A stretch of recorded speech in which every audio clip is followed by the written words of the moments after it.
Bigfoot. Is it from another dimension? Is it another alien species? Or is it an ancient primate? This mystery has been going on for thousands of years. Today we talk with Mike Dupler as he tells us his encounter with Bigfoot. His book, On the Trail of Bigfoot, is a first-hand account from a paranormal researcher and skilled outdoorsman. Mike has been investigating the Bigfoot phenomena for many years. We will talk about his own encounter, and does he have the proof? We will find out on Truth Be Told. I'm Tony Sweet with Truth Be Told. Please welcome to Truth Be Told Studios for the first time, author, paranormal investigator, and Bigfoot hunter, Mike Dupler. There he is. Hello. How are you? Good. Well, I'm excited to have you here. Thank you so much for the first time to be on Truth Be Told. I'm excited to talk about Bigfoot. It's been a while since we've talked about the subject on Truth Be Told. And I thought we'd start today, as you know, we've talked about UFOs and many ghosts and paranormal activity, but we always seem to have our own story. So I'd like to start today with Mike Dupler's encounter with Bigfoot. Could you tell us about that? I've lost your picture. I have a screen that says take a health and wellness break on Zoom.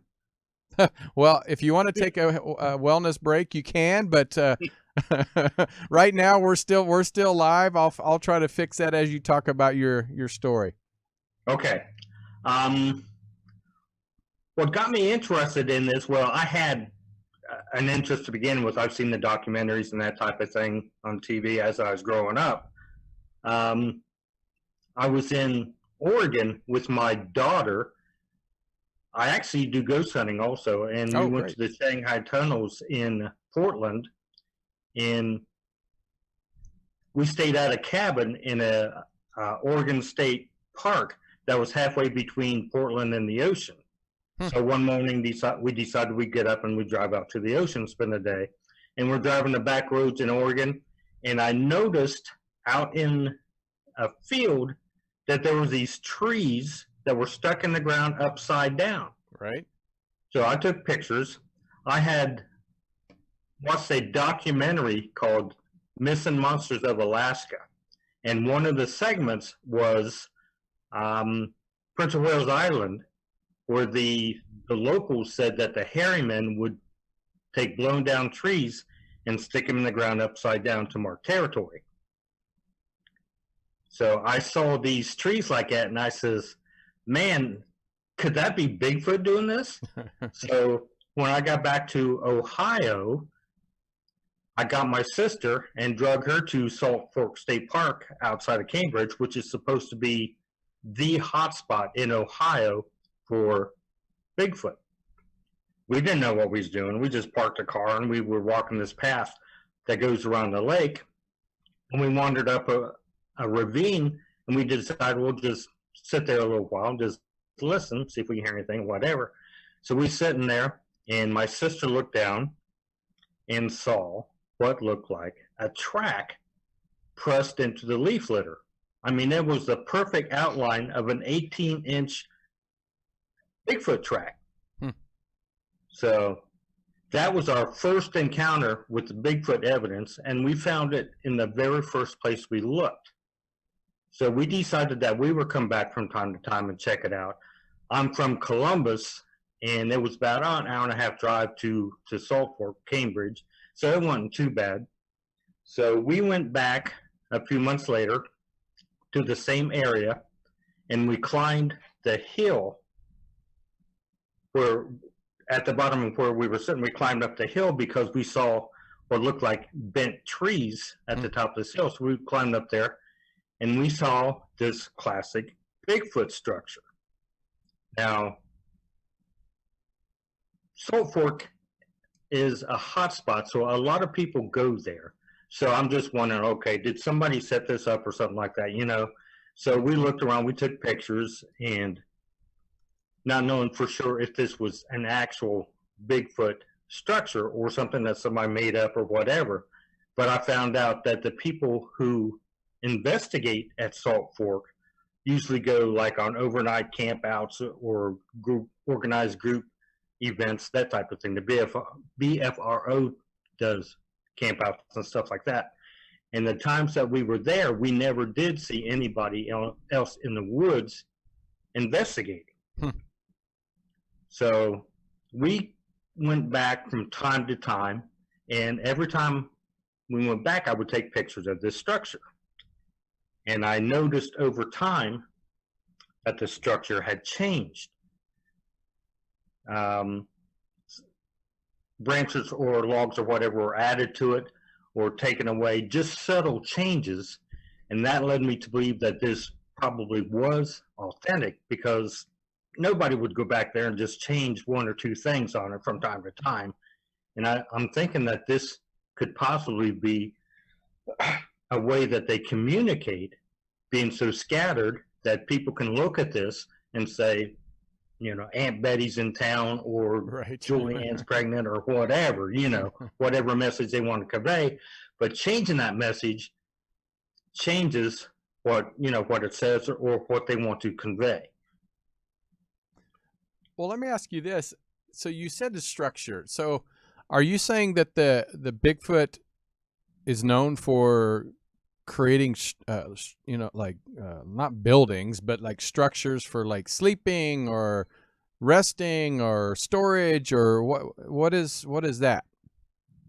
Primarily, the structures that I've seen are simple. They're not intended to be shelters. They're more of a way to communicate. I have found what they call nests. Oh, okay. Which there's pictures of them in my book. I found this huge, what looked like a nest, which is just like wires or bushes or whatever piled up and then hollowed out in the center. But I don't think that these were where they live. From what I've seen of these, I found a couple, is that they're more likely a possible hunting blind, or even strategically placed shelters in case a storm blows up or something like that. I don't think we have ever found where they actually live. You said you found a footprint. Did you make any molds of that, or did you take pictures of that? And also around that area, did you find any different types of hair that was possibly from Bigfoot? I've looked for hair samples, but they're difficult to find, especially in an open environment like the woods, right, where you have weather, rain, whatever, you know, wind coming through. I do have 7 footprint casts that I've made. 7, that's great. And a handprint that I cast also. Is the handprint, is it like our hand, 5, just very big? 5 fingers? Knuckles. Knuckles. Yeah, I wish I had a picture here. Yeah, I wish I could have. I guess I should have probably pulled some pictures from your book and showed them. But and so I wish I had a picture on my screen. Oh yeah, there you go. But did you ever like bring that find to, you know, like news media or other experts? Did other experts come in and do research of their own to set up, you know, surveillance or their own research due to your findings? Not really. I go to the Ohio Bigfoot Conference every year, and I have displayed them there. Do you know who Lauren Coleman is? I've heard the name. I don't know personally, but I know the name. He is the curator of the Cryptozoology Museum in Portland, Maine. Maybe that's why. Yeah. Maybe. And he saw my prints, and he was impressed with them. And I actually made copies and sent them up to him for display. So he's got copies of those. And there's pictures in my book of where I actually cast it. I have one here on the table. If I could get a picture so you can see me, I can show it to you. I'd love to see it. And then while you're looking, just so the people that's watching already, It's called On the Trail of Bigfoot, tracking the, I can't read, my eyes are really bad right now. I can't read the fine print, tracking something, I can't. Tracking the enigmatic giants of the forest. Oh, there we go. I've got to that 50-year-old stage where I'm starting to, I'm starting to have to squint to read the fine lines. Well, that's interesting. I mean, that's interesting. You said it's a hot spot. You've heard other people around the area of sightings. Has anybody else found footprints or made copies of it? Like I said, like the BFRO and other organizations have campouts to where they take groups of people out at night, and they actually do like howls and tree knocking and that type of thing to try to initiate a response from them. They have been sighted there, but usually where I have gone is not where they've been sighted, because I kind of have a theory about that myself. Well, what's the theory, and why do you think your area is so known for, or known as a hotspot? Why do you feel that is? Well, that area, not only Salt Fork State Park, but that whole area is called the Bigfoot Triangle, where sightings have been going on for many, many years. I think, well, the theory I have about the sightings is that Bigfoot knows us, okay? Mm-hmm. They pattern us. And when there's a Bigfoot sighting, everybody goes there and looks for Bigfoot, okay? And that's a fact, because that's what people do. They start marching through the woods looking for this and that, you know. And I think that they intentionally let themselves be seen to draw us away from areas that they don't want us in. Ah, that makes sense. That makes sense. And but I'm just, why do you think Bigfoot is? Because even when I not too long ago, maybe about 10 years ago, I guess that's long enough. I'm originally from a small town in Kansas. My sister and my brother-in-law were out in the woods because, you know, it's a country town. And they said they saw an upright, furry creature, which that's the only time I've ever heard of a incident in that area of a kind of what you would consider a Bigfoot sighting. But what do you think Bigfoot, Sasquatch, Yeti, whatever you want to call them, what do you think they are? Do you think they are possibly another alien life form? You know, just primate. I mean, it's hard to believe it's just a primate, ancient primate that's walking the earth, and and they just disappear so easily. But what's your theory on that? They are flesh and blood. I don't believe they are alien or interdimensional or anything like that. I believe they are just flesh and blood creatures that have adapted so well to the environment that they are the masters of their domain as much as we are masters of our domain. How do you think they become so? I mean, how have we not captured? I mean, we've captured, you know, grizzlies and you know, gorillas and apes and all kinds of different types of species. You know, how do they keep their population going if there's so few of them? Or maybe not, but if there's thousands of them, you would think we would actually be able to capture one, or at least interact with one. Well, there's more of them than what you think. Oh, really? I have found. They are not common, but they're not uncommon. There's more than what you think is out there, and they're closer to us than what you would believe.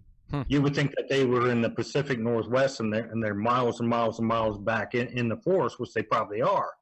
But in the eastern United States, they're not too far from us. When I investigated at Salt Fork, I didn't go miles back in the woods. Mm-hmm. I went a quarter mile, no more than a mile back in, to find evidence. there's one area that I went into that's maybe 100 yards from the road, and I cast 3 footprints there in the month of March, but in 3 consecutive years. Wow. See what I'm saying? Yeah. And they were only maybe 100 yards apart, like it was a travel route or something like that. But it wasn't far from the road.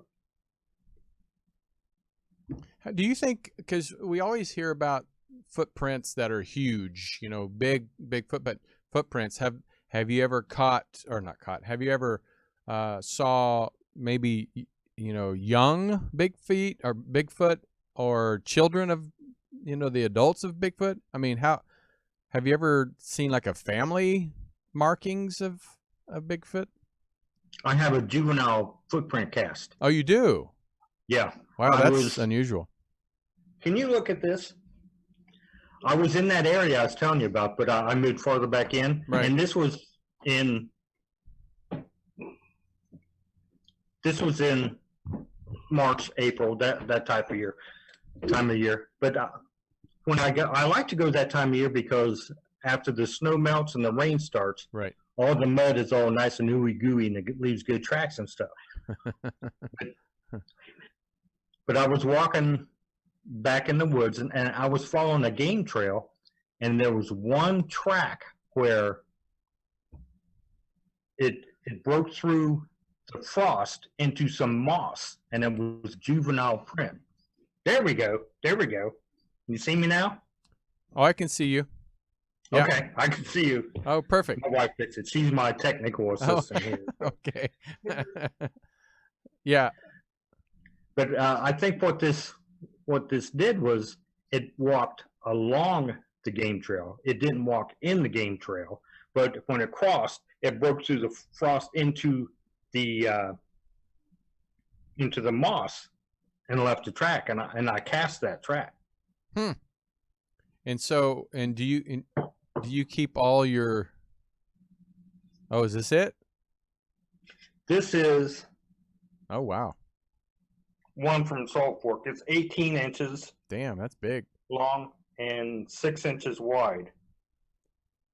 That's like Shaquille O'Neal. And yeah, there's only one of them. Like I said, I've got 7 of them. I've got a knuckle print that's like 3 knuckles coming down like that. Instead of a flat hand. Right.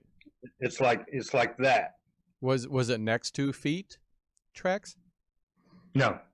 I think what it was it was in brush or leaf litter, and it just pushed itself up, and it just happened to leave a print in the mud. Got it. Yeah, I was going to wonder if it slipped or something.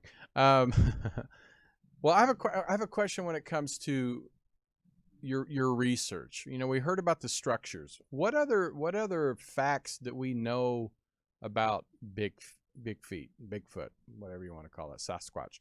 I believe Bigfoot is singular and plural. Yeah. Like it's like deer. You don't say deers. But what are some of the facts about Bigfoot when it comes to what to look for? Because, you know, a lot of us walk through the woods, you know, many national parks, millions of people that go into these national parks. But a lot of times we're just looking around, looking at the trees and climbing on some logs. But we might be missing a lot of signs of Bigfoot. What do we look for when we go to these forests?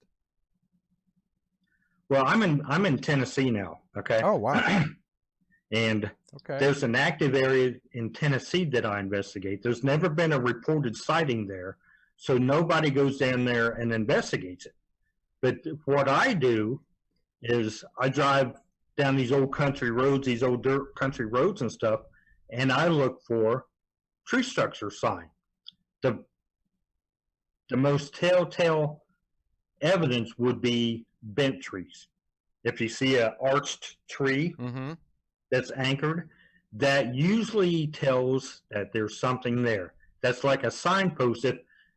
Because the Bigfoot, they walk these roads. They walk the paths of least resistance.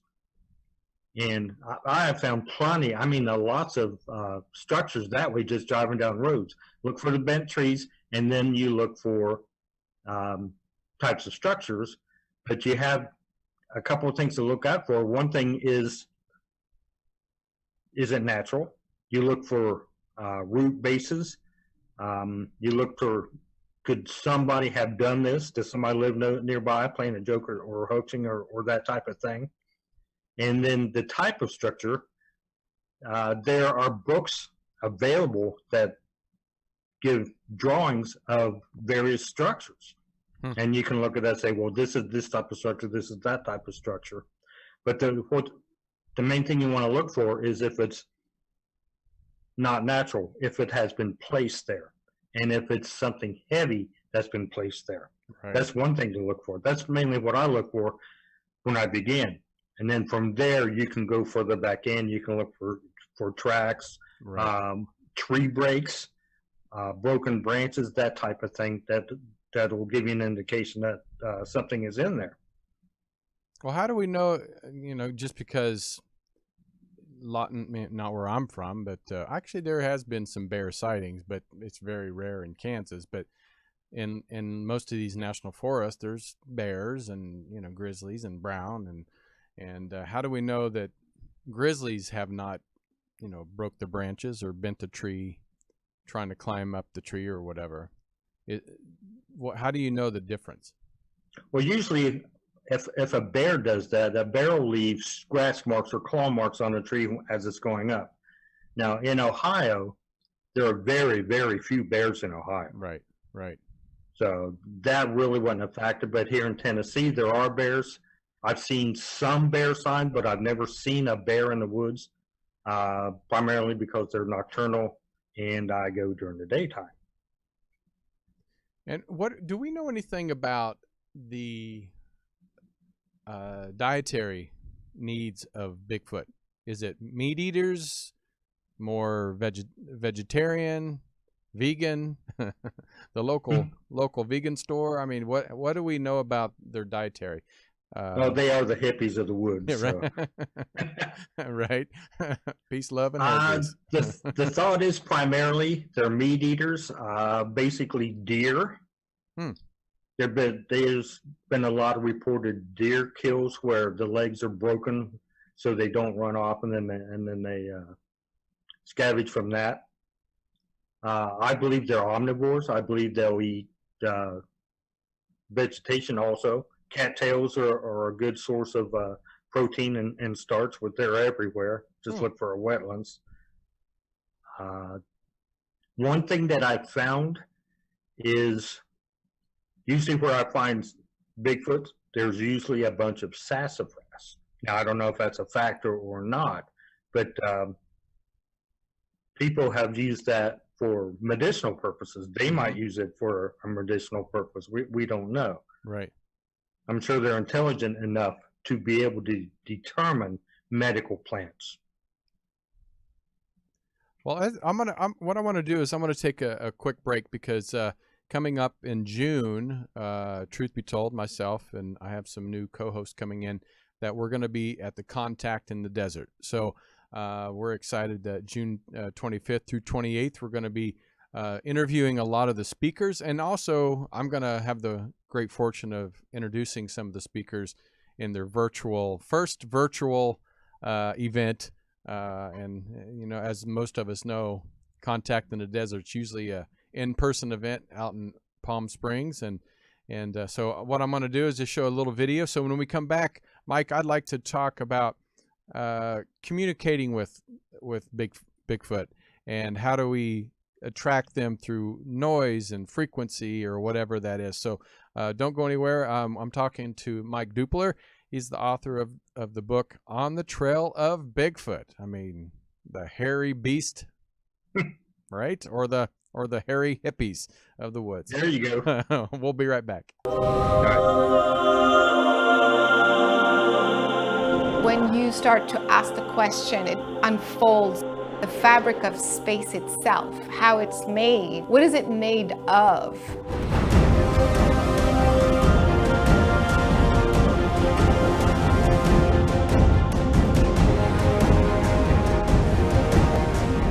not alone in this universe. We never have been. Alien intelligences have cohabited with us on this planet for millions of years. We inherited the obsession from the Anunnaki. Anyone that still thinks that we're the ones that are obsessed with gold does not know enough about the true history of our species, how we came to be here, and the conditions that brought us here. We are not unique in this universe. Extraterrestrials do exist. We are, so to say, the copies of them.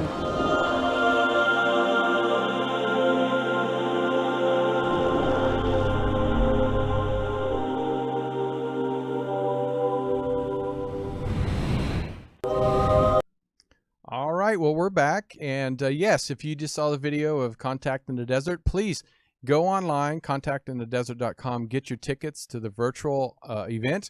I'm going to be hosting and also interviewing a whole bag of amazing speakers from the event. And I'm excited to be a part of their event for the last 7-8 years. So, but we're back, and we have the amazing Mike Dupler. He has a book, and it's called On the Trail of Bigfoot. We were just talking earlier about his encounters. We were talking about their dietary needs, and he was saying that they like to chew on deer once in a while, and cattails. And where I'm from, there's plenty of cattails and there's plenty of deer. So, well, Mike, I want to ask you that before we went to break, of communicating with Bigfoot, because I've seen many videos and of screams and weird sounds coming from the forest. You've seen tracks, you've seen structures, but have you ever heard a Bigfoot? And have you ever caught a Bigfoot on any type of recordings?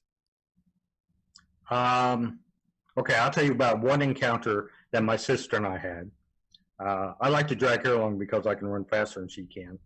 But we walked this dry creek back a ways, back to where some caves were, and we heard what's called a tree knock, which is like taking a baseball bat and hitting a tree. And I believe, from what I've heard, the context of that would be that there were humans in the area. It was just a single tree knock. So what I did then, I had my camera with me. I took random pictures into the woods, just firing pictures off around me in the woods. And I caught 4 of them hunkered down in the brush watching us. One was in a tree. The pictures are in my book. All the pictures that are in my book I have taken. So you have a tree knock.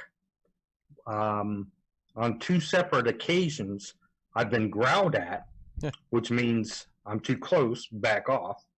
And there's nothing in the Ohio woods that growls like this. It sounded almost like Godzilla or something. Here in Tennessee, I was walking an old logging road, and I encountered 2 of them. I actually saw one step behind a tree, and I heard 2 screams, which sounded like a scream like a woman from an old horror movie or something. And I've heard whoops, but I've never heard the howl yet. But like I said, the groups that go out on these camp out and adventures and stuff like that, they'll go in and tree knock, and they'll whoop and they'll howl and whatever. But I don't do that because I don't know the context. Right. If something is howling at me, I don't know if it's telling me, I'm pretty or what. Right. Well, if I don't shave my back, I might fit right into with the tribe. So yeah, but they make various sounds that they know what they're talking about, and if we try to imitate them, we don't know what we're doing. We could be, like I said, we could be giving them a mating call or a war chant or whatever. That's why I don't do it, but a lot of people do to initiate a response. So, well, I mean, especially if you're walking in the woods looking for Bigfoot at like 2 o'clock in the morning, and you hear one of these screams, I probably would walk the other way as fast as I could. I mean, I I don't mind saying I scream like a little girl if something in the woods is chasing me. So, but so do you think they're? I mean, I'm going to assume they're not too aggressive because we haven't heard too many people being attacked by Bigfoot. You know, we've heard of mountain lions and bears and everything else, but why do you think we have not heard of someone or many people attacked by a Bigfoot? Well, in the 1800s, there was a hairy man attack near Salt Fork, but that you don't know what was going on there. But when I go in quiet and respectful. Right. And if somebody's going to go in acting all crazy and stupid and tearing up the woods and leaving trash and stuff like that, they could incite, violent activity. But usually, from what I've seen, if people go into the woods, even if they're investigating them, they just watch you from afar. Mm-hmm. Well, growing up in Kansas, we used to go out deer hunting, and we used to also go deer antler hunting. Right. And so, why haven't we ever found bones or the remains of a dead Bigfoot? Why do you think that is? The theory is that they bury their dead, but I don't think they bury them like we do. I believe that they bury them in mounds, and I think that could be how the Native Americans developed their mound building. It was copying what they saw from Bigfoot. That's interesting. That's a theory I haven't heard before. That's an interesting thought. So, have you ever talked to Native Americans about their history with Bigfoot? Because we've heard it many times from the Native Americans in their culture. I've never had the opportunity, but there's a segment in my book back in the 1800s, especially in the Ohio Valley and that area. The farmers, when they were clearing the land, would find mounds, and they would have giant bones in them, and they thought they were the Nephilim, and I think what they did was they reburied them as not to be out of favor with God or something along those lines. But there's many reports of giant bones being found in this manner because they were clearing the land for agriculture. Right. And it could very well be that these giant bones were not Nephilim or giants, but actually Bigfoot, because the Bigfoot is the only known bipedal giant. That is true, and I've interviewed several people on the discoveries of the giants, and that's another great theory of why this might be possible. Is Bigfoot might be the case here. Yeah. That's an interesting thought. So do you think Bigfoot, I mean, it would be hard to believe if they didn't have an intelligence, they would definitely be found. Because human beings, I mean, even if I went out to the woods, unless I just went and climbed into a cave, eventually, if I died, somebody's going to find my bones or find me, period. So they must have some type of intelligence to know how to stay in hiding, or at least if they're not going to be in hiding, to be able to camouflage themselves. So what is your theory on their intelligence? Well, I think they're as smart as we are. But they are as in control of their domain as we are of ours. So they are the masters of the woods. There's one picture that I took one time. It's in my book also. I was investigating in Salt Fork, and the shutter motor went out of my point and shoot camera. So I was using my night vision camera that I ghost hunt with in a daytime mode. And I was just taking pictures into the woods, and I took a picture of what looks like a Bigfoot face impressed in the environment. Now, what came to mind when I saw that was a type of maybe astral projection, that type of thing. Remote viewing. Yeah, That's what came to mind. I've heard about that. Remote viewing that the CIA is reported to use. Right. But I've never been able to duplicate that picture. And I've gone out with my specialty cameras in the woods taking pictures, and I've never been able to duplicate it. So it might have been just a one-time occasion, or it could just be me making faces out of the bushes or whatever. Right. It's strange, and it did strike me that this could be a self-defense mechanism that they use, is to be able to remote view in an area. Yeah, I've heard that about Bigfoot possibly being able to remote view, like a intuitive. I've heard that about them. Right. Yeah. What do you think about? I've heard even theories about Bigfoot being ancestor of the Neanderthals. The pictures that I mentioned, that they were hunkered down in the brush and stuff like that. Right. One picture is fairly clear, and if you look at the Patterson film, Patty walking down the path or whatever, right, that is definitely a gorilla. It looks like a gorilla. Gorilla lineage, and the picture I took seemed to be of gorilla lineage. I don't think these are human ancestors, direct human ancestors.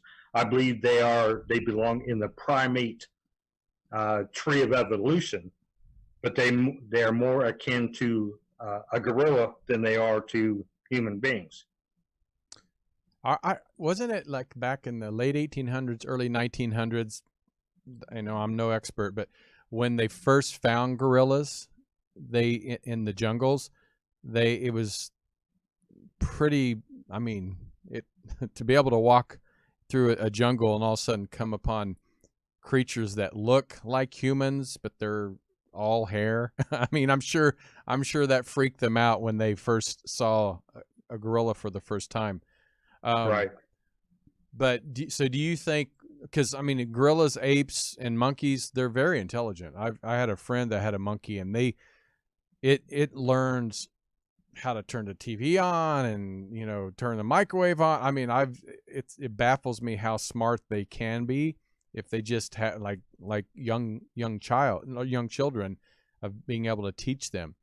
It could be like an ape lineage, or that. I mean, I wish we could find one. I just wish we could find one, so at least we could at least in our lifetime. It's like the UFO.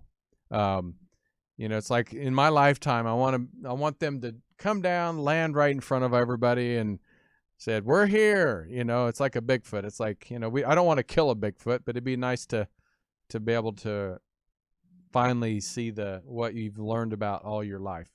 So it's interesting. Well, I kind of have a theory about that. Is I did a comparison of mountain gorillas and Bigfoot. I called it apples and oranges. And the mountain gorillas, the only similarities they have with Bigfoot is just in appearance. Right. And I think that a theory of mine is that the Bigfoots or Bigfoot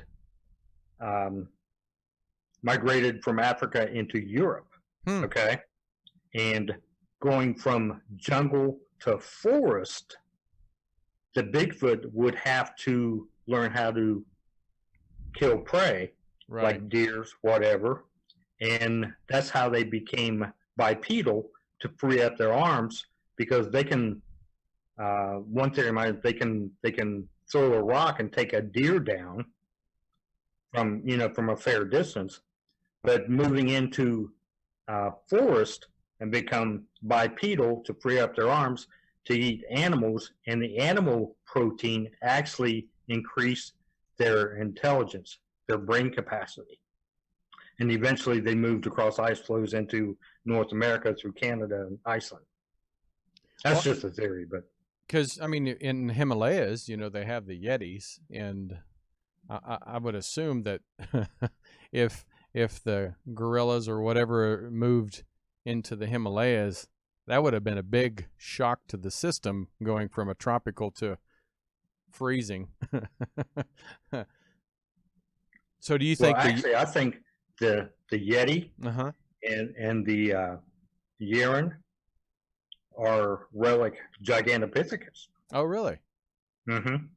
Which Gigantopithecus is a orangutan Right. relative, as opposed to full gorilla lineage. But the like the Yeren in China, the way they describe them, they're describing an orangutan by the coloring and that type of thing.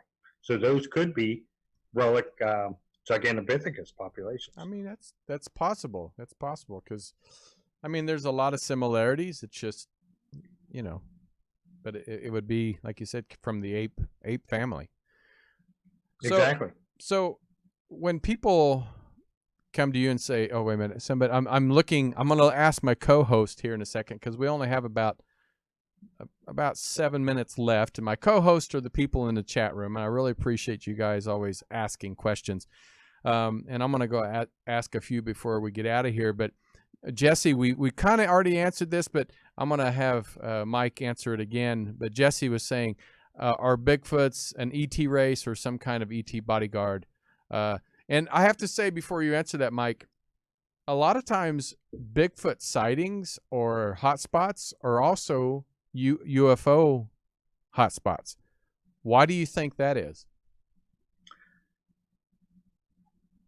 I watched the Expedition X, the new Bigfoot Expedition show, Mm-hmm.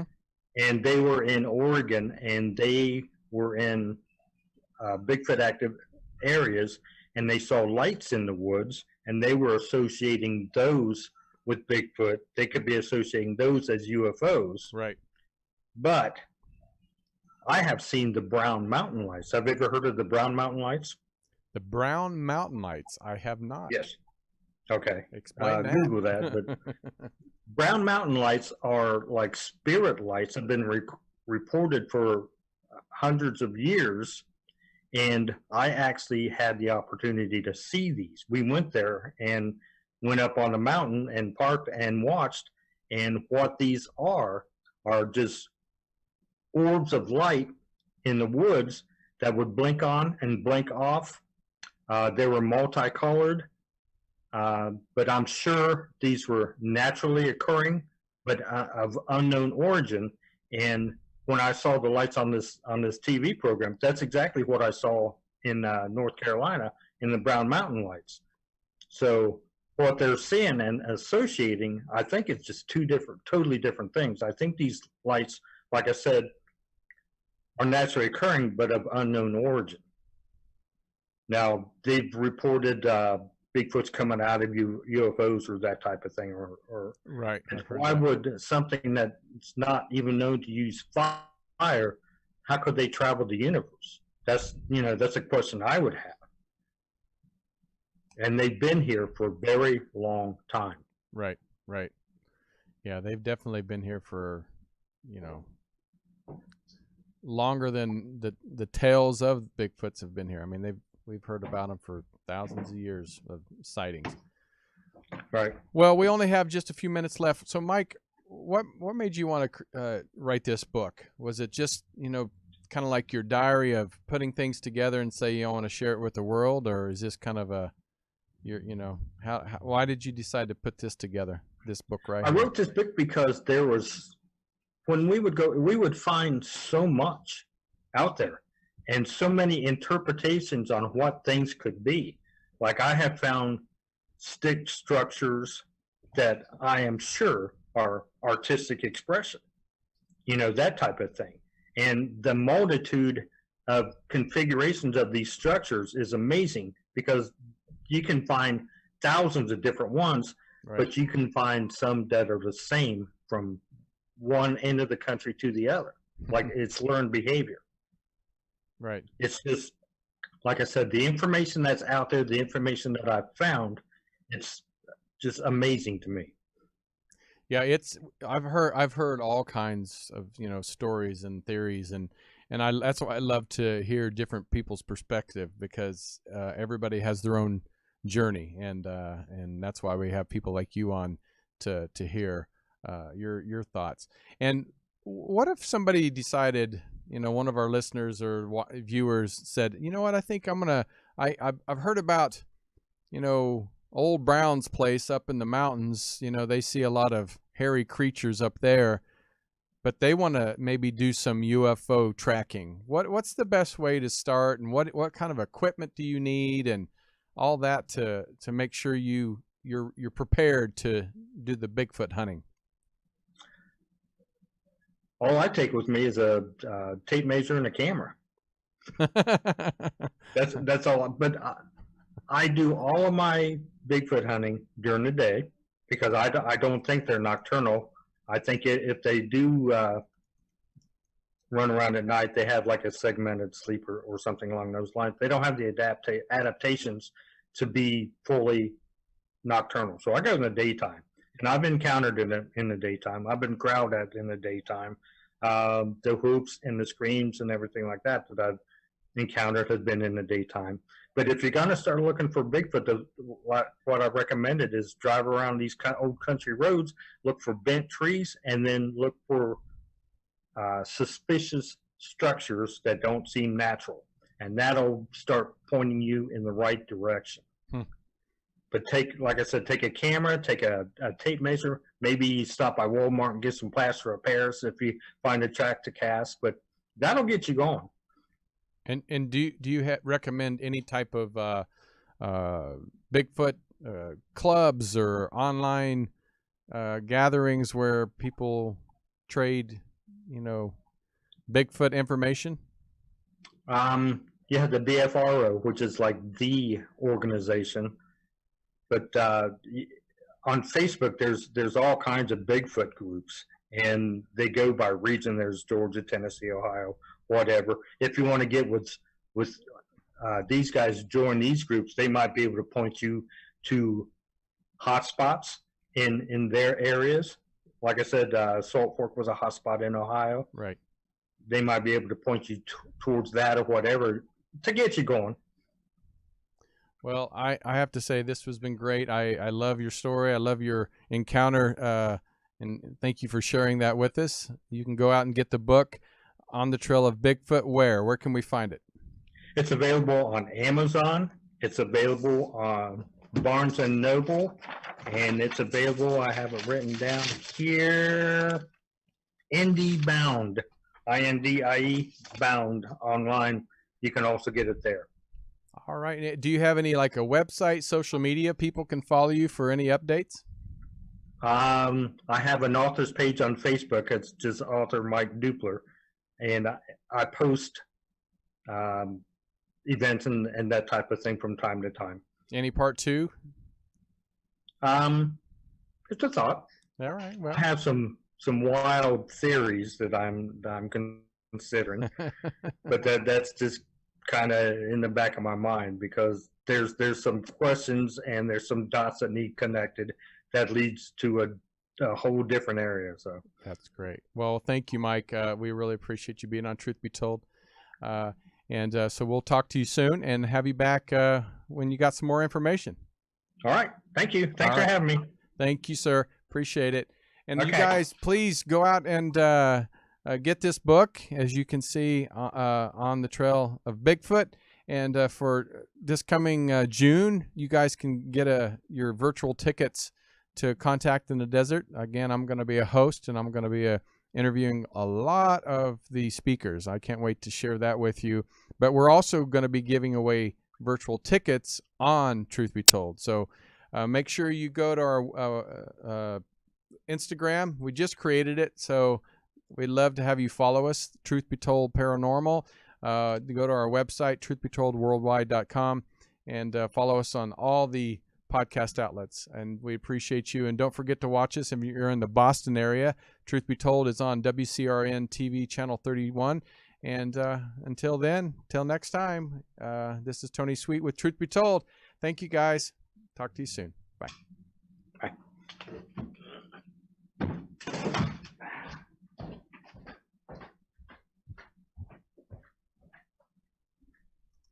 Get me off of this thing. I can't. I'm in the middle.